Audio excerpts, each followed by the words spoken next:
Ladies and gentlemen, welcome to the channel. Today I'm going to show you how to run DeepSeek locally on your computer.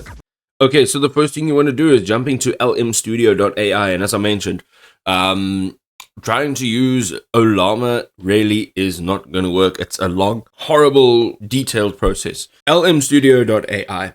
Up at the top right hand side, click on download. You'll see over here, Ollama was 1.2 gig.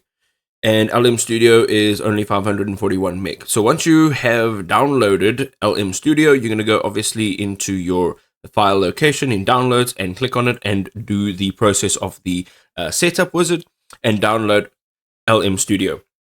Once you've downloaded LM Studio, this is what the interface will look like. And now you can run any model you'd like locally on your device. Now on the left hand side, you'll see the little search icon. And here we want to type in DeepSeek. From here, you will see you're going to choose the version that you would like to download. Let's choose this very top one over here. It's going to give you all the details, and then it'll give you a download button. Go ahead and click on download. Now, obviously, it's quite large. It's 5 gig, and it'll take some time to download.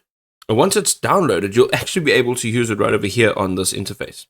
So this will be DeepSeek right over here, and it'll be done locally on your computer and literally in a matter of minutes.